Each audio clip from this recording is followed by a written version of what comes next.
Assalamualaikum warahmatullahi wabarakatuh.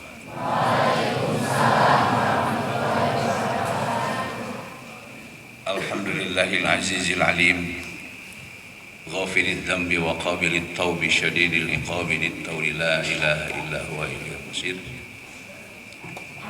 Wassalatu wassalamu ala sayyidina Muhammadin alladzi ba'athahu Allahu nadhiran wa basyiran ila kafatin nasi ajmain wa ala alihi wa ashabihi at-thayyibin at-tahirin.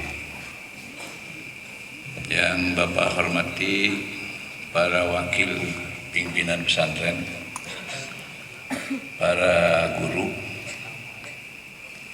para pengurus dewan santri, pengurus asrama, juga yang saya Bapak cintai, para santri putra dan santri putri. Dalam kesempatan ini,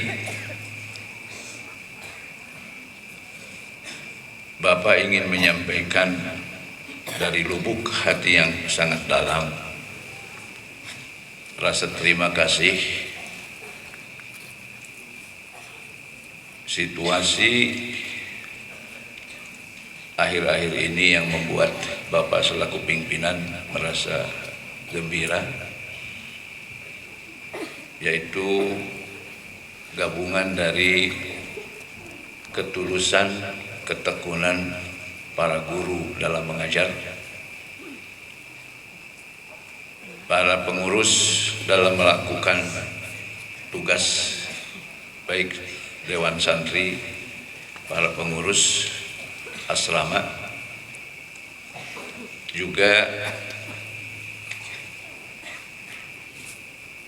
kerajinan santri putra dan santri putri. Semoga amal-amal ini menjadi amal soleh, diterima oleh Allah Subhanahu wa Ta'ala. Keberkahan rahmat Allah yang melimpah tetap menyertai saudara-saudara sekalian. Dengan tidak lupa kepada para pembersih sampah itulah, yang fungsinya sangat besar sekali. Kebersihan komplek kita adalah karena mereka. Mudah-mudahan sabda Rasulullah SAW, la yajtami'u gubbarun fi sabilillahi wa dukhanu jahannam. Tidak akan bersua orang yang pernah berkotor-kotor dalam sabilillah dengan api neraka kelak. Tadi syukur alhamdulillah ada penampilan para guru ya. Salah tadi nyebutnya guru-guru muda. Pak Hamid itu tidak muda lagi.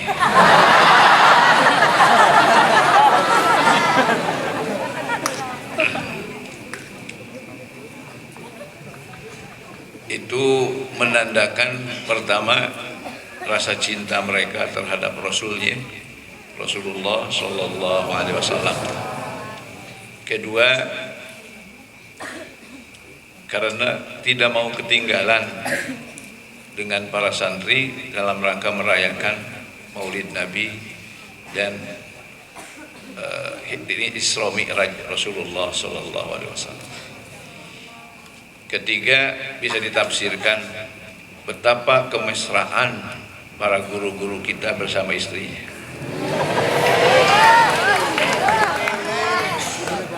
Kita lihat Pak Udin, Pak Haji Udin kan dengan Ibu Tininya, Pak Asmul dengan Ibu Idanya bergandengan, Pak Ate dengan Ibu Yatinya, Pandang dengan Ibu Elanya, Kang Muh dengan Teh Linanya, Pak Cenang dengan Teh Yayahnya, dan lain-lain lah. Jadi kalau ditafsirkan terakhir, termasuk salah satu latar belakang kemesraan mereka, kedamaian mereka itu adalah satu alumni sama-sama pesantren Sukahidang. Jadi satu lembaga pendidikan mereka. Bu Yati, santri Sukahidang, Pak Ate, santri Sukahidang, seluruh semua. Dan tadi masih ada yang kelihatan masih seorang diri, yaitu Pak Mustafa ya. Dalam kesempatan ini mari kita doakan semoga Allah segera memberi pendamping bagi beliau.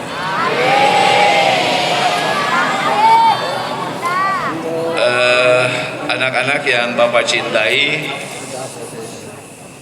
ada seorang ibu-ibu naik haji. Sekolahnya hanya lulusan SD. SD-nya SD zaman Belanda. Vervolg ya namanya. Vervolg School. Begitu dia berangkat dari Madinatul Hujjaj, mau berangkat ke Madinah, sebab dari Madinatul Hujjaj itu ke Madinah dulu. Tidak henti-hentinya dia menangis terus-menerus. Lihat gunung-gunung, batu-batu, gak ada tumbuhan yang tumbuh di sana. Beliau menangis terus-menerus. Mengapa? Beliau itu terkenang karena Rasulullah Sallallahu Alaihi Wasallam. Beliau bertanya, bagaimana Rasul dan sahabat-sahabatnya untuk sekadar mengisi makan saja pada tanah yang sedemikian kering. Terbayang kisah Rasulullah SAW mulai kelahiran beliau sampai perjuangan beliau, penderitaan beliau sampai beliau wafat. Apa modal yang beliau tahu? Beliau itu hanya membaca buku namanya Syikrul Hisan, karangan Kiai Zuwaini dari Cianjur. Dulu sebelum ada televisi ke kampung-kampung, masyarakat Kampung Bager itu hanya membaca Syikrul Hisan, dinazomkan. Dan biasa ini Syikrul Hisan ini suka diperlombakan pada bulan Syawal bagi masyarakat Kampung Bager. Nah, itu. Jadi hanya modal membaca sejarah Rasulullah SAW dari Syikrul Hisan, baik di Mekah, terkait zauk hati nuraninya dengan Rasulullah Sallallahu Alaihi Wasallam. Bapak naik haji yang tahun 92,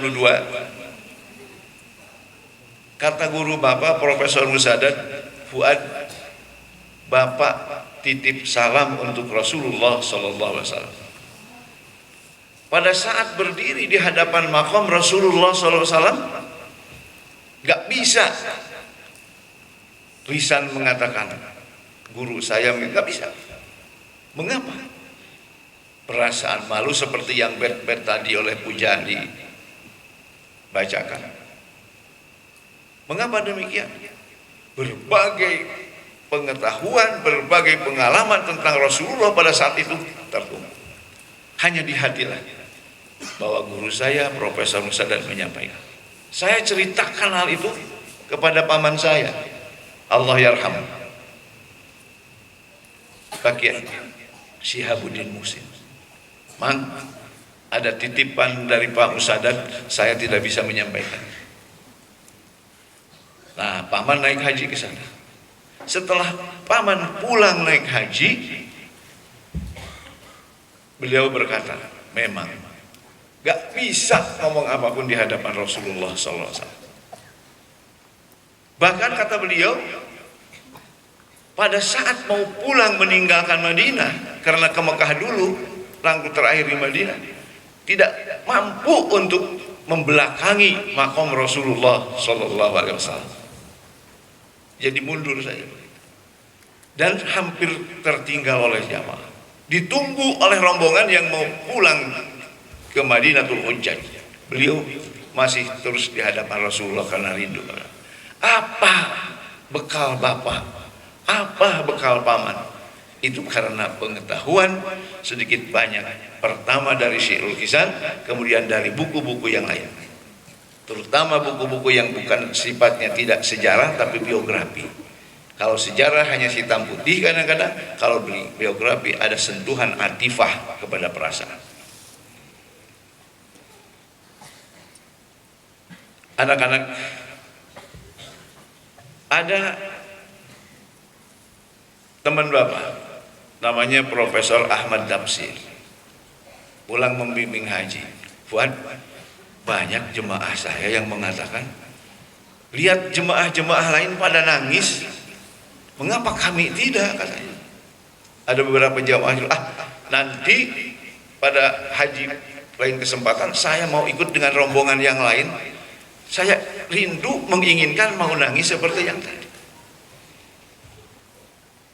Saya nggak terangkan, barangkali jemaah-jemaah ini tidak lebih mengenal dekat Rasulullah Shallallahu Alaihi Wasallam. Jadi sama saja kalau kita pergi ke Amerika ada patung Luther King. Siapa Luther King itu? Hah? Pembela siapa? Orang kulit hitam ya? Nah itu. Ini patung apa? Selesai. Beda lagi dengan orang yang mengetahui perjuangan beliau. Beda lagi dengan orang yang memahami siapa dia.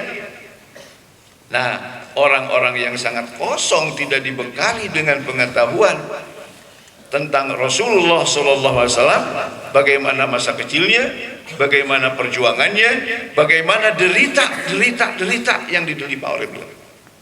Itu akan seperti pergi ke Singapura saja naik haji. Karena ini akhir-akhir ini ada yang namanya sertifikasi KBIH, kelompok bimbingan haji. Kemarin Jawa Barat, terakhir DKI dan Riau. Di situ Bapak ditugasi untuk berbicara tentang apa? Berbicara tentang etika dan akhlak haji.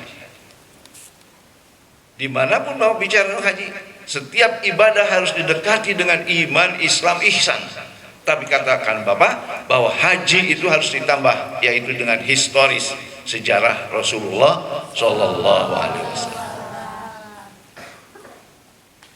Bagaimana kita mencintai Rasul kalau kita sendiri tidak memahami siapa Rasulullah Shallallahu Alaihi Wasallam? Bagaimana mencintai kalau tidak kenal? Bagaimana mau melaksanakan nilai-nilai ajaran yang dibawanya kalau kita tidak mengenal dan tidak mencintai Rasulullah Shallallahu Alaihi Wasallam? Ada seorang yang terkenal di kalangan pesantren yang namanya Syekh Usairi ya, Usairi. Beliau mengarang satu kitab qasidah, namanya qasidah apa? Ya? Al-Burdah. Apa burdah itu artinya? Hah? Apa burdah?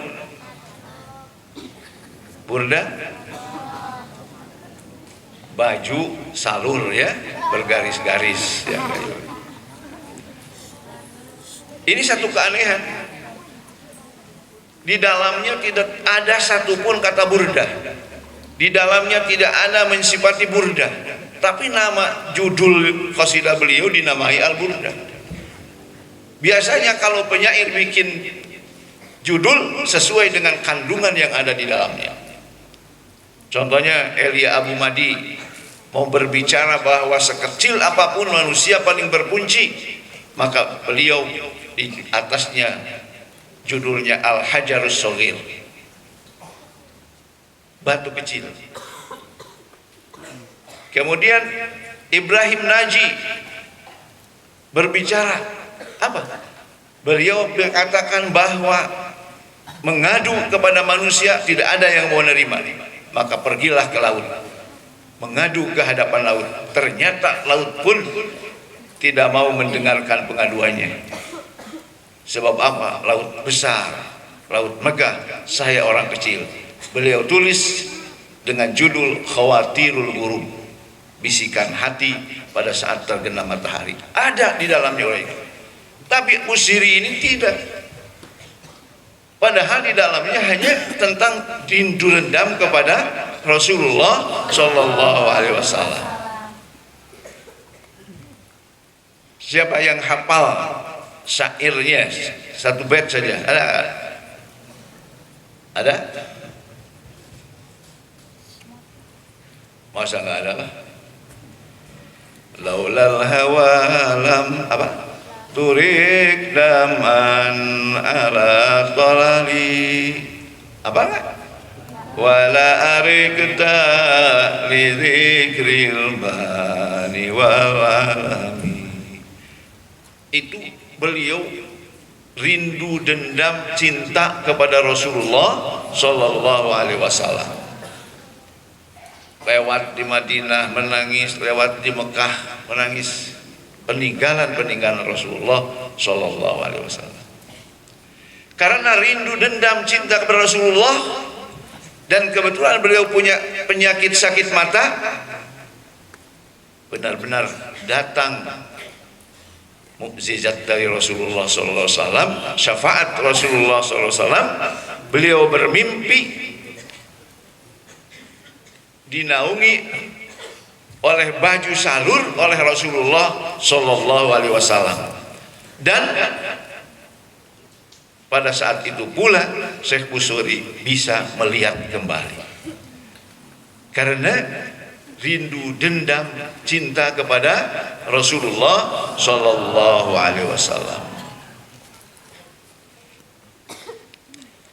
Jadi pesantren kita ini maaf saja, waktu datang saat Maulid Nabi bukan tidak mau melenggarakan. Kenapa?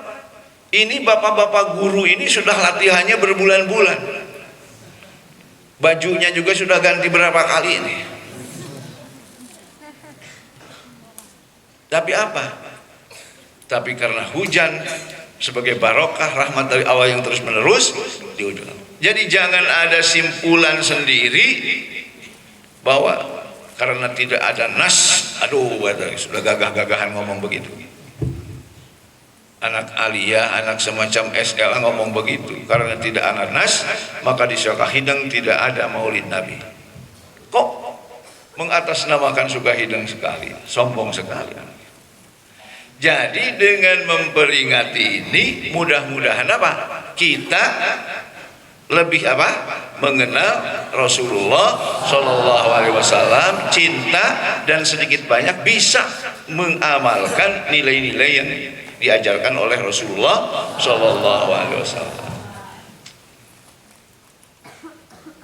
Lebih baik mendengarkan kisah Rasulullah ketimbang nonton video porno. Wah, bahaya ini mah. Sekali lagi, lebih baik mendengarkan kisah Rasulullah Shallallahu Alaihi Wasallam ketimbang mendengarkan video porno.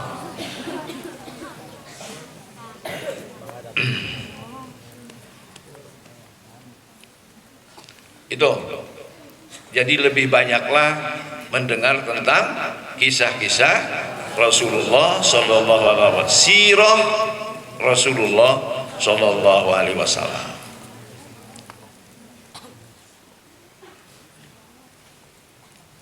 Di dalam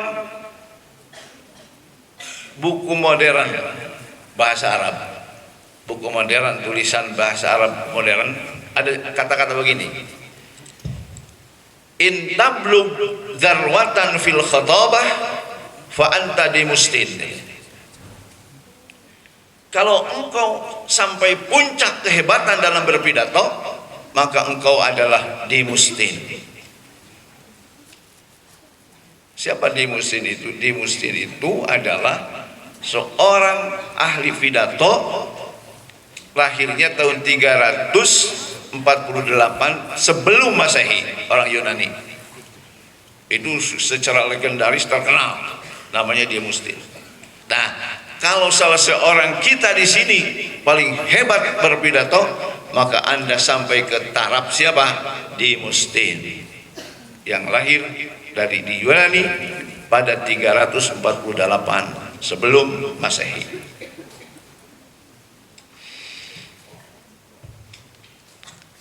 Dilanjutkan dalam ucapan in tablug dzarwatan fi syi'ri fa anta jujbiran. Kalau engkau syair hebat sekali, maka engkau sampai kepada derajat jazberan yang hidup pada 1788 di Inggris. Siapa yang puisinya hebat, membuat syairnya hebat, itu sampai ke puncaknya sama dengan Balqis Balusan. Ada juga ungkapan intablug dzarwatan fi siyas fi za'amah fa anta Balqis. Kalau engkau sampai puncak dalam kepemimpinan, maka engkau adalah Balqis. Wa in tablug dzarwatan fil hikmah fa anta Luqmanul Hakim. Kalau engkau sampai kepada ilmu mendalam dan kebijakan yang istimewa, maka engkau setara dengan Luqman Al-Hakim. Kenalkan Luqman? Yang suratnya apa? Coba kita baca sama-sama, kan sudah hafal kan? Ya. Wa wassayna, coba.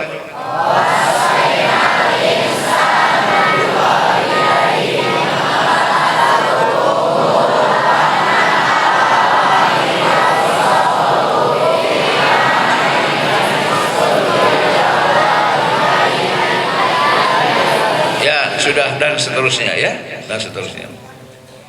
Semua ini murid Pak Ate ya, apa ya? Oh iya iya iya, Pak Engkos ya, Pak Engkos.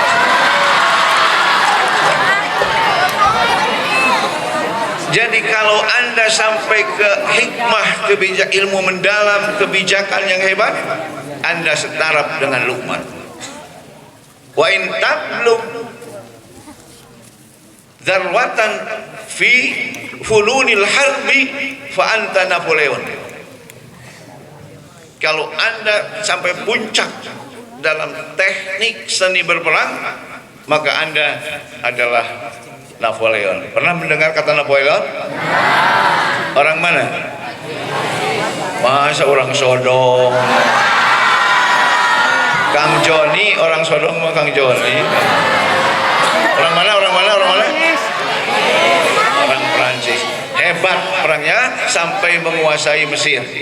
Kalau Anda punya teknik berperang hebat, Anda setara Napoleon Bonaparte. Yuk, hebat dalam bidang apa pertama tadi? Pidato. 2, hebat dalam syair. 3, awas-awas. 3, kepemimpinan. 4, hikmah. 5, nah anak-anakku, semua ini hanya meraih satu bagian dari yang tadi. Sekali lagi, yang ahli pertama tadi ahli apa? Pidato, hanya bisa pidato, tidak bisa yang lainnya. Yang ahli bersyair hanya bersyair. Yang ahli pemimpin hanya bidang itu saja, tidak pemimpin lain. Terus ini supaya memahami siapa? Muhammad Rasulullah Sallallahu Alaihi Wasallam. Jangan lebih mengagumi orang-orang sekarang ketimbang Nabi Muhammad Sallallahu Alaihi Wasallam. Ini ada gejala-gejala semacam ini nih.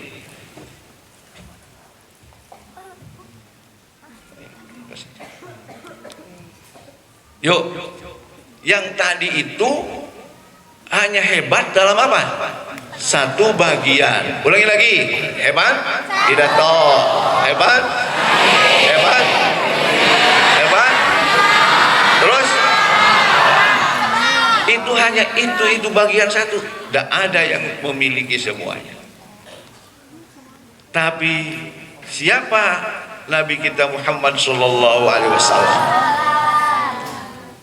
Nabi Muhammad Sallallahu Alaihi Wasallam itu dalam berbagai bidang yang tadi itu sampai puncak. Tidak hanya satu bagian, tapi keseluruhan. Khatabah, za'amah, balaghah, fasohah, Kemudian hikmah fununul harbi. Bagi yang sudah baca sirah Rasulullah ini, Bapak ditulis idza takallama kana ablaghal bulagha wa idza nataqa kana afsahal fusaha. Kalau Rasulullah SAW itu adalah bicara, maka puncaknya para ahli bicara kebalagahannya, kepasahatannya paling puncak. Apa balaghah itu? Apa balaghah itu? Ma makna al balaghah?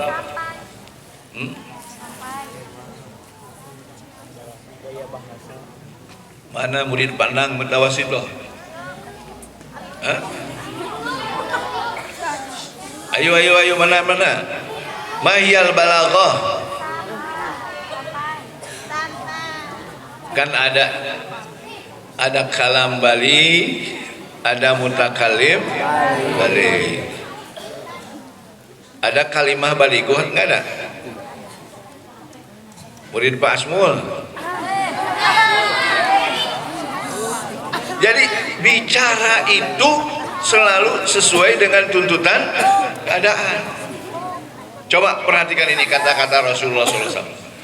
Allahumma inni a'udzubika minal hammi wal hazan. Terus wa a'udzubika minal azzi wal kasal. Terus wa a'udzubika min ghalabatid dain wa qahrir rijal. Itu kalau dibaca sepintas tidak begitu kita mulai, tapi coba direnungi ke bahasa itu. Allahumma inni a'udzubika minal azzi wal kasal. Kalau azzu itu apa? Lemah tidak mampu. Kasal? Azzu dan kasal itu maknanya intinya sama. Tidak menghasilkan sesuatu. Tapi beda, kalau ajzu ini tidak menghasilkan sesuatu, itu tidak produktif, itu karena memang secara kodrati tidak mampu. Apa? Disuruh membaca tidak bisa. Kenapa? Matanya sakit. Itu ajzu. Suruh lari tidak bisa. Kakinya apa? Pincang. Itu ajzu. Kalau kasal apa? Nah, malas itu matanya belok, kakinya hebat, tangannya hebat, tapi tidak menghasilkan. Itu al-kasal. Jadi aju kasal ini sama-sama mengandung arti, titik persamaannya ada, sama-sama tidak menghasilkan sesuatu. Tapi yang satu karena secara kodrati, yang satu lagi karena malas saja. Kelengkapannya ada, segala sesuatu ada. Tuh.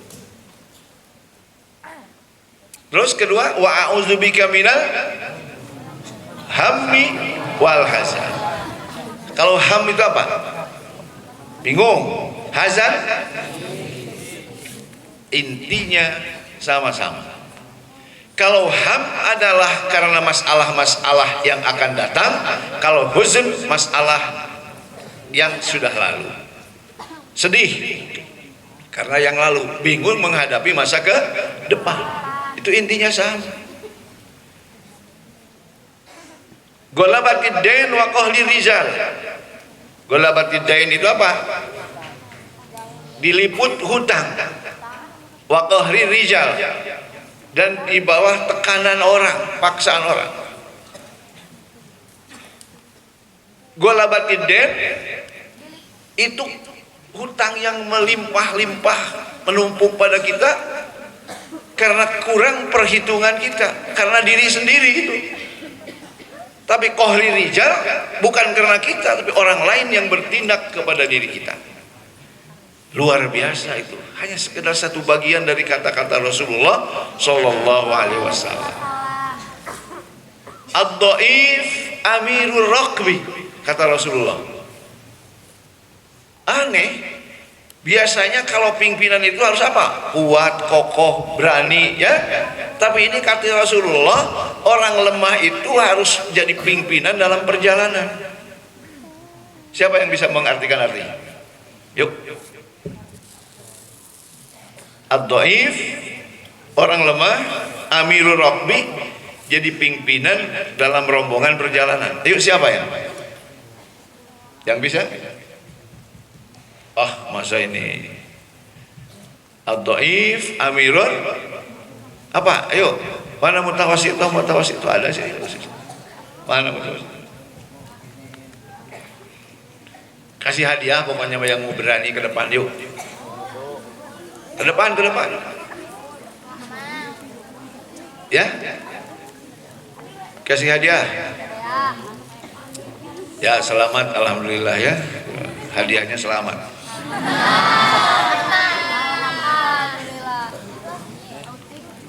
Orang yang lemah itu harus jadi pemimpin. Begini. Jadi dalam perjalanan itu yang harus diperhatikan sungguh-sungguh itu orang yang apa? Orang yang lemah. Sudah tua, kata orang tua teh, "Cep, eureun heula lah capek, ikuti."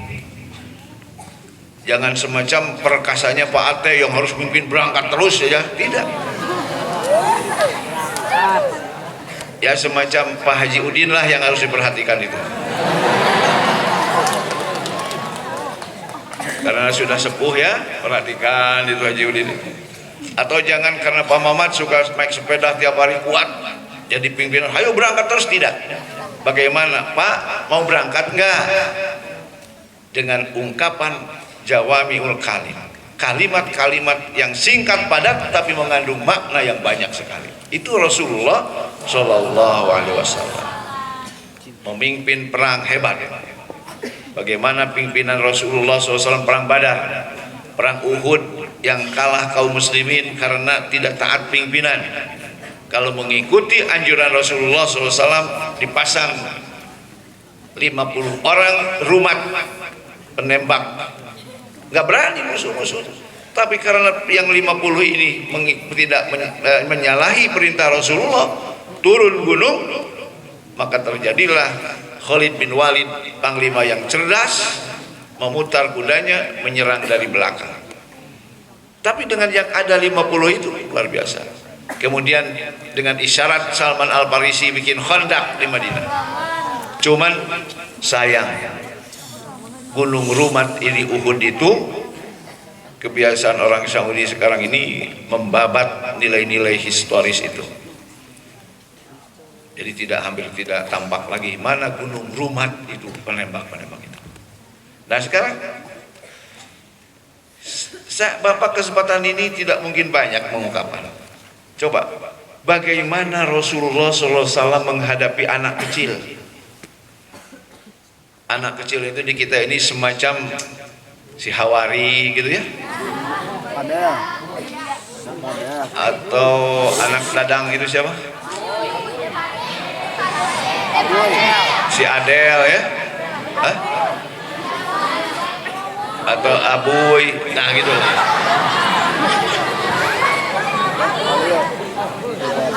Ada adiknya Ibnu Abbas, namanya Abu Umair ya.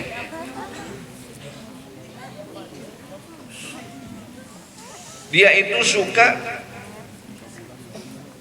punya burung. Bahasa Arabnya nuger.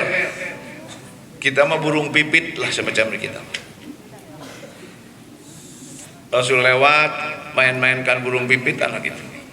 Tiba-tiba mati burung itu dan menangislah Abu Umair ini. Kata Rasulullah lewat situ, "Ya Aba Umair, ma fa'alan nuger." Gitu kan? Ini anak kecil ini.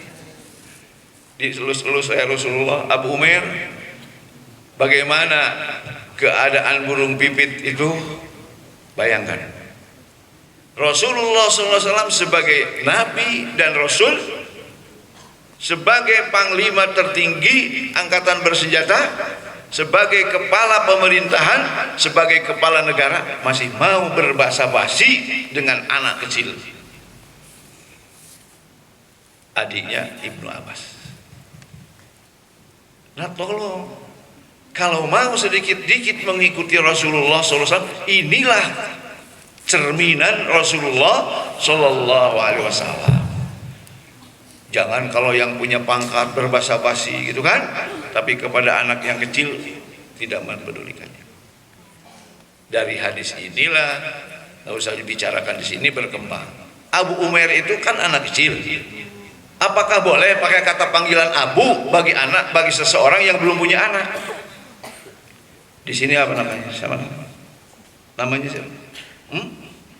Azmi, jadi Abu Azmi ya. Padahal boleh nggak? Nah itu dibicarakan.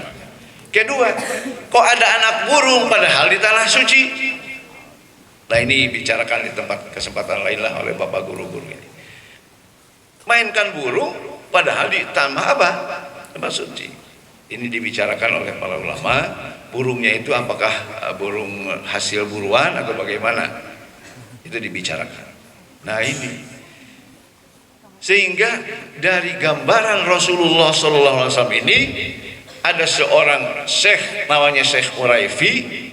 Beliau banyak mengarang buku, usianya belum tua, kira-kira sekarang 47, berkunjung ke Azhar, dihormati di Azhar padahal orang Saudi. Beliau itu suka begini. Ke masjid beliau itu suka ada orang tua yang bawa anaknya, ditanya siapa nama, sekolah di mana, begini. Anak ini ditanya kalau sudah besar mau jadi apa. Anak itu menjawab, saya mau jadi Syekh Uraifi, katanya. Mengapa? Karena sedikit berbasa-basi semacam itu. Nah ini siapa yang begitu itu tadi? Nabi kita Muhammad Sallallahu Alaihi Wasallam. Bagaimana dengan pemuda?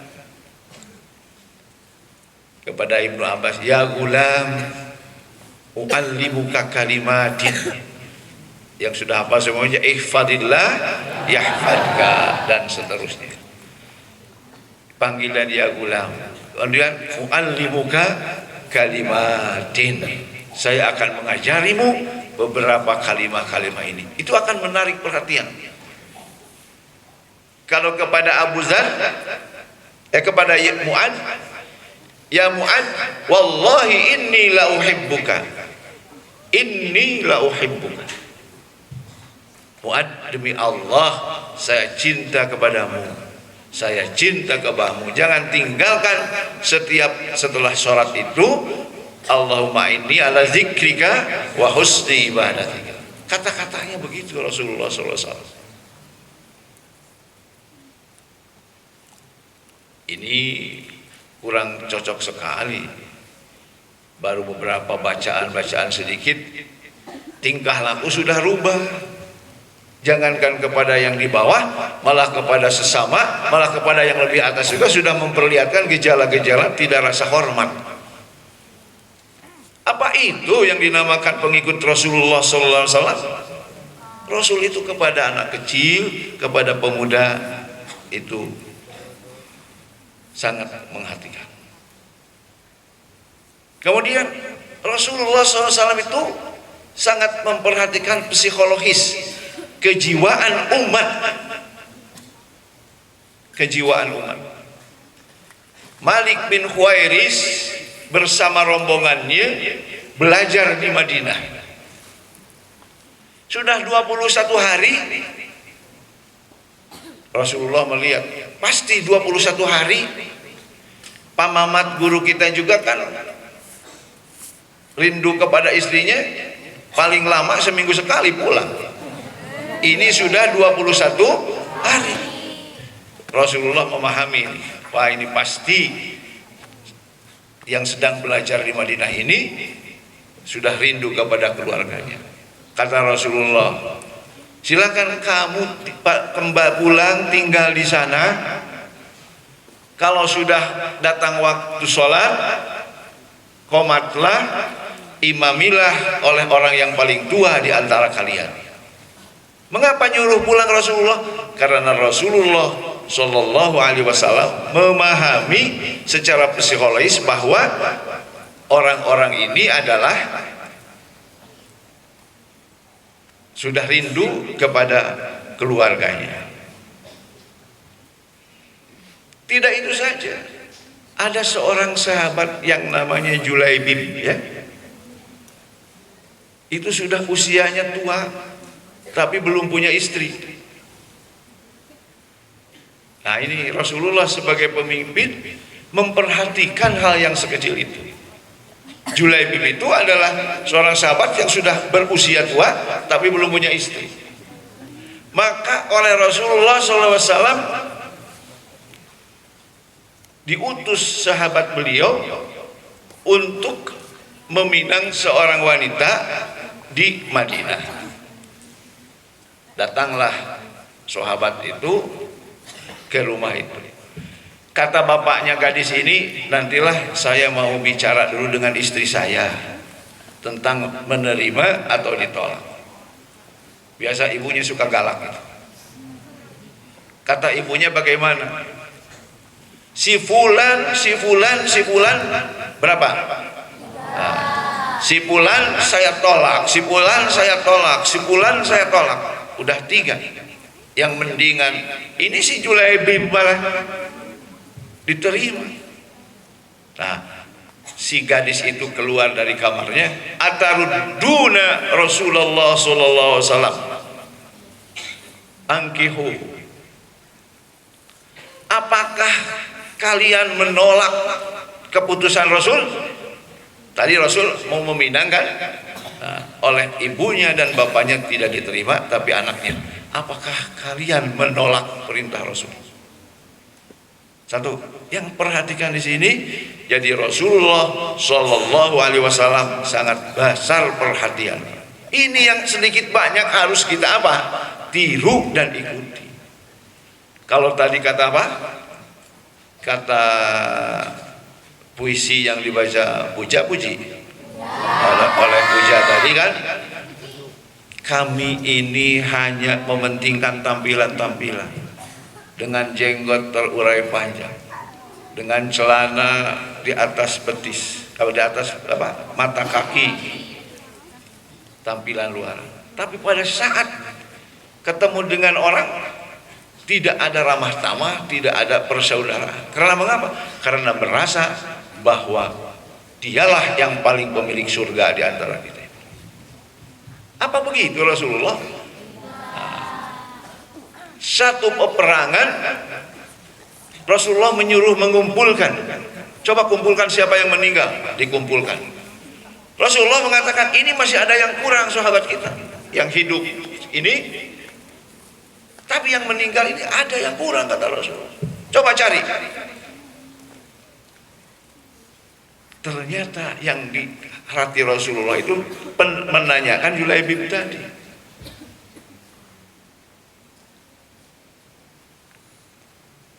Ada, ternyata anak-anakku, Julaibib ini dikerumuni oleh 7 musuh yang meninggal karena pedang Julaibib, dan terakhir Julaibib meninggal. Dipanggil, nah ini kata Rasulullah yang masih belum hadir tadi ini adalah orang ini. Sekali lagi, apa nilai di situ? Nilai di situ itu adalah Rasulullah perhatian juga kepada masalah kekeluargaan seseorang. Kalau di sini Bapak suka nanya, Joni sudah punya kabogoh? Si Joni tahu Joni? Joni TKSEP, Jawa S2 bahasa Arab. Tapi setiap ditanya, Joni sudah punya pacar? Teu acan. Joni sudah punya pacar? Teu acan. Terus baru 9 bulan. Ai kamari mah cenah atos itis entis gitu. Kamari mah atos cenah entis, alhamdulillah gitu. Jadi Bapak lebih tenang lagi lah gitu.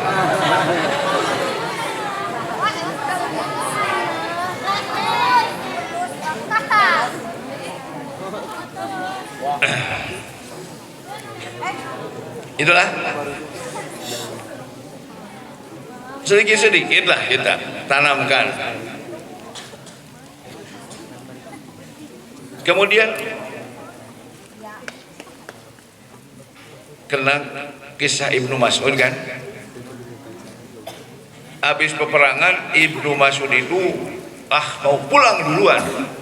Kenapa? Karena pengantin baru Ibnu Mas'ud ini.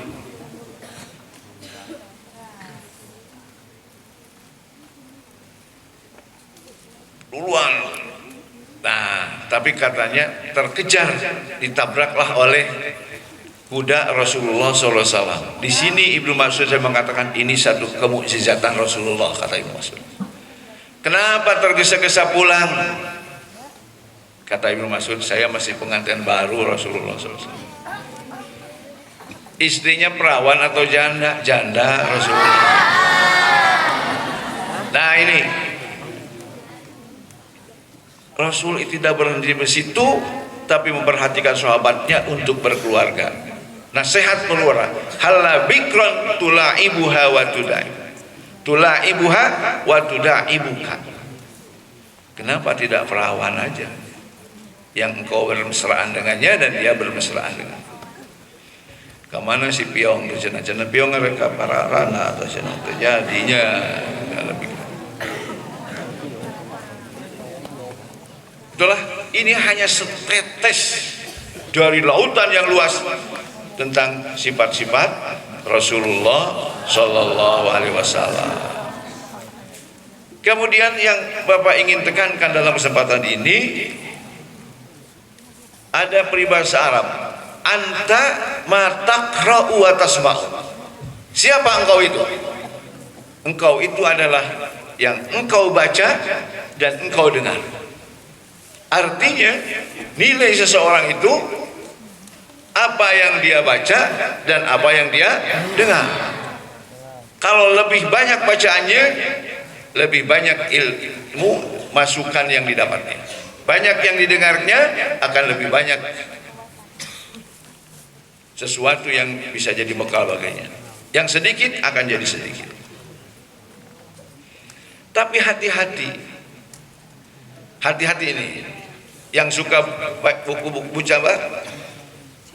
buka-buka internetan. Jangan karena bahasa Arab ikuti sepenuhnya, harus ada kehati-hatian.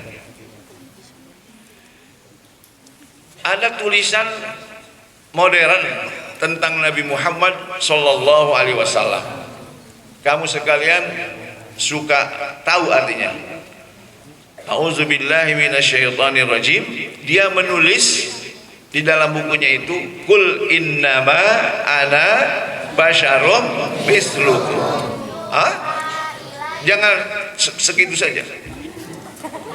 Yang dia tulis itu, Kul innama ana basyarum mislukum, titik, yang dia tulis itu.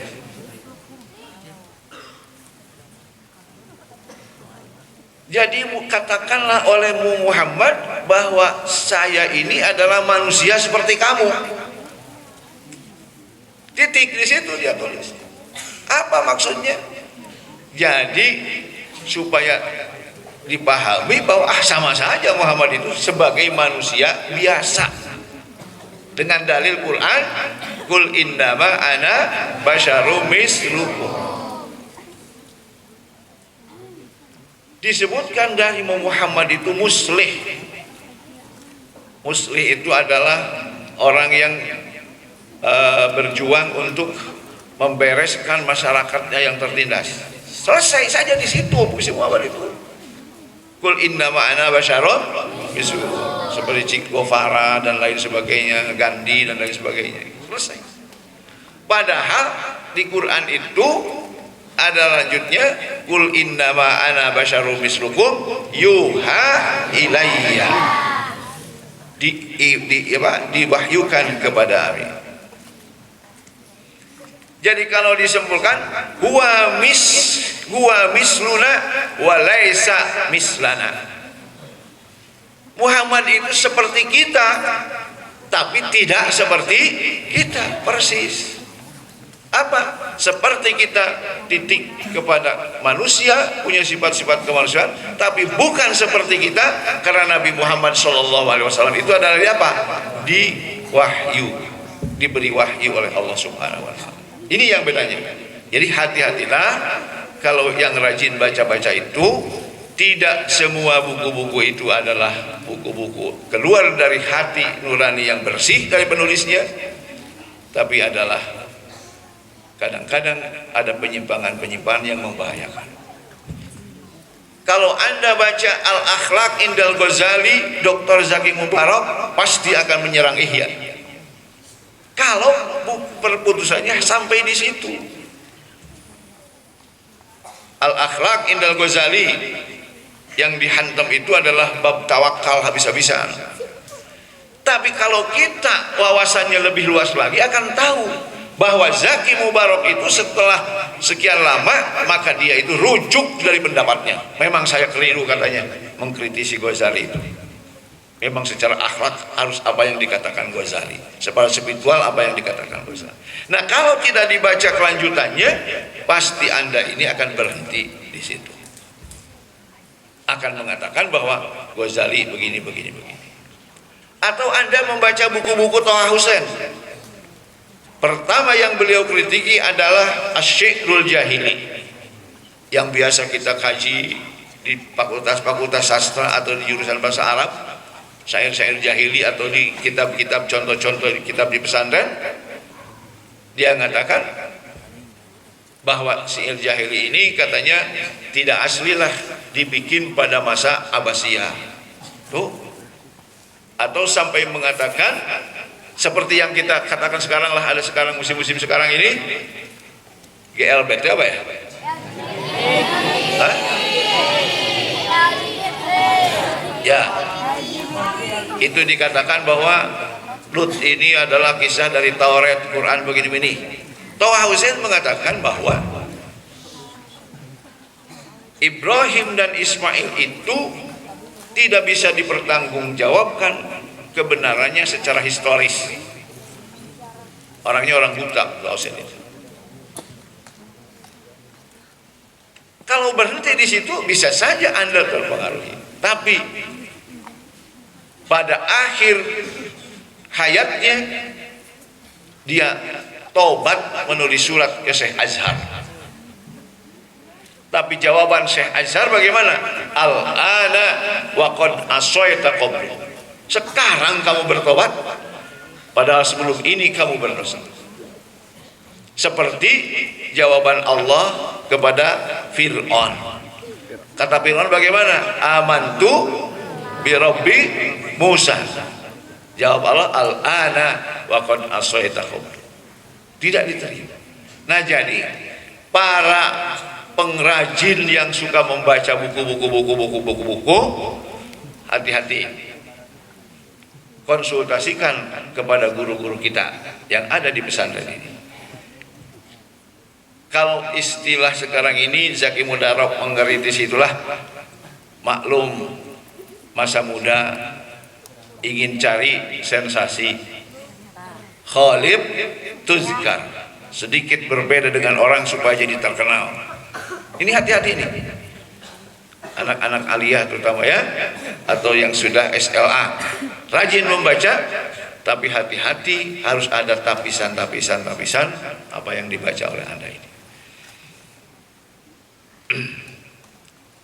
Contoh-contoh berhenti. Kemudian belajar itu harus tadarruj lah. Tadarruj.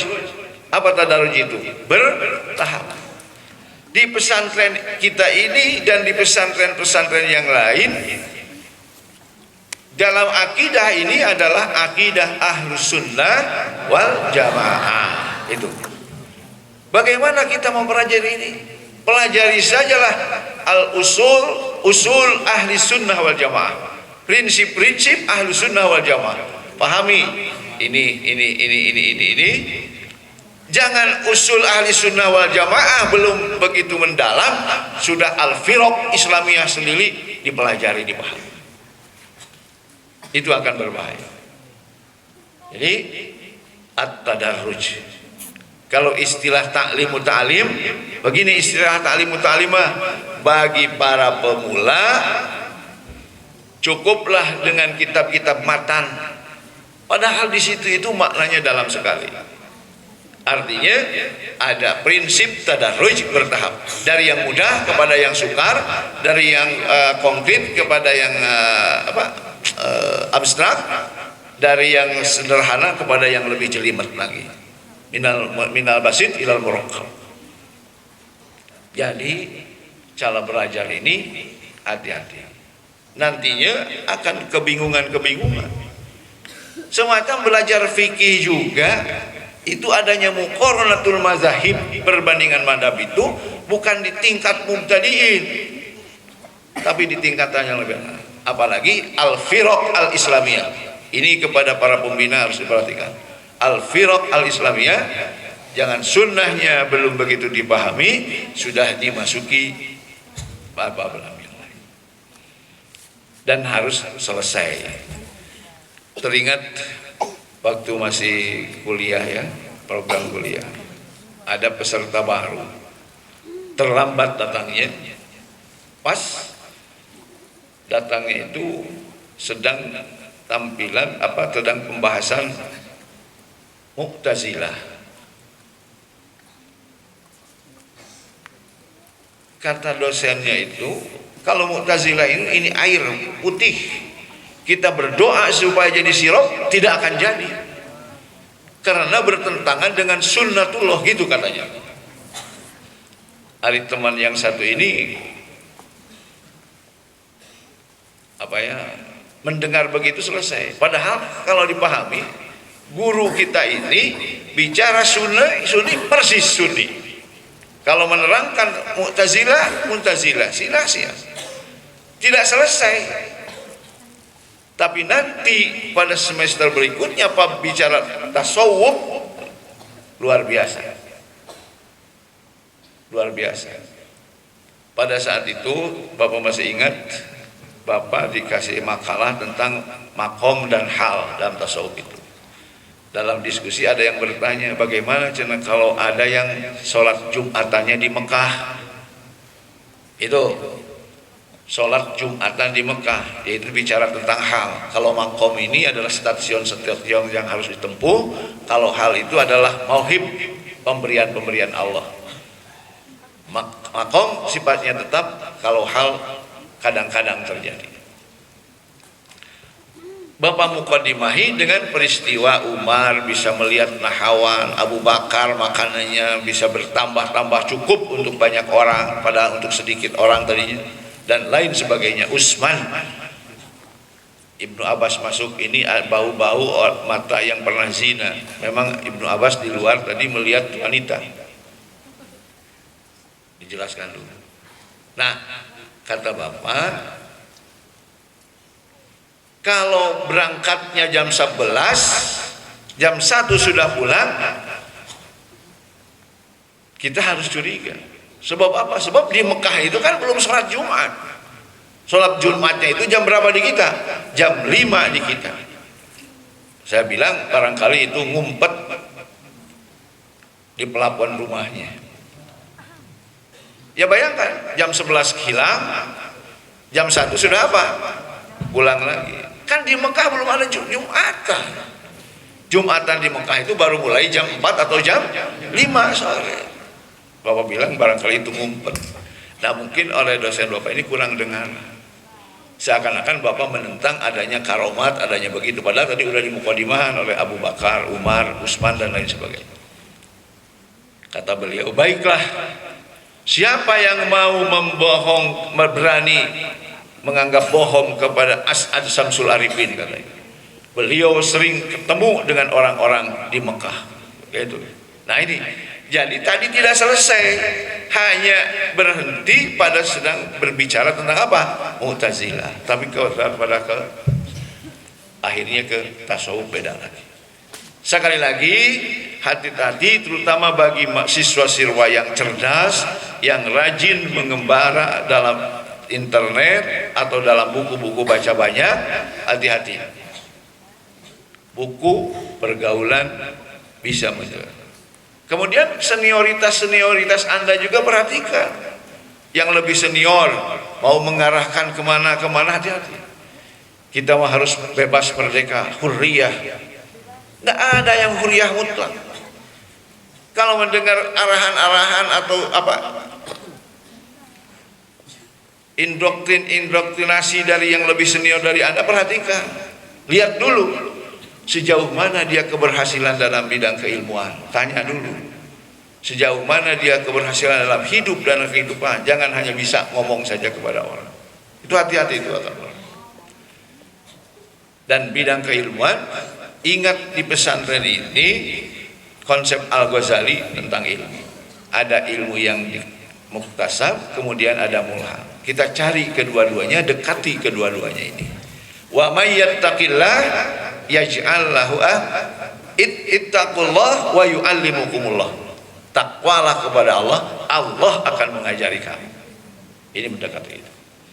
Terakhir,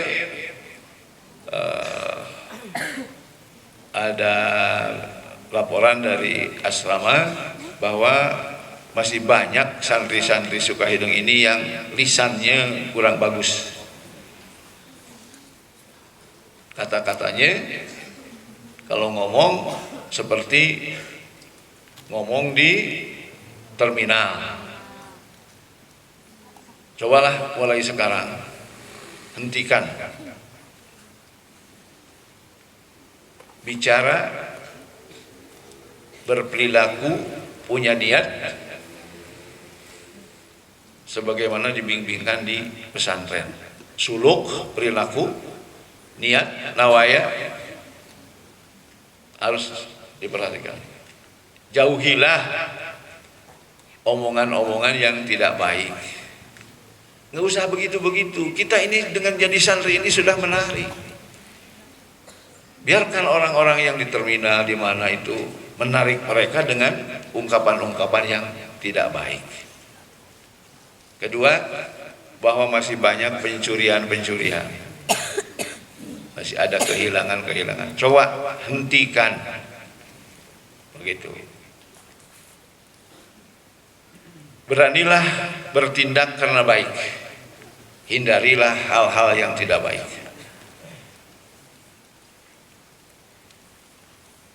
Di dalam Ihya ada yang usia masih kecil sudah dilatihkan, yaitu kata-kata Allahu ma'i, Allah bersamaku, sehingga akan berani untuk bertindak demi kebaikan. Allahu syahidi, Allahu nadhirun ilayya, itu sebagai pegangan untuk menghindari hal-hal yang tidak baik. Coba baca bersama dulu. Bismillahirrahmanirrahim. Yuk. Allahu ma'i, Allahu syahidi, Allahu nadhirun ilayya, Allahu ma'i, Allahu syahidi, Allahu nadhirun ilayya.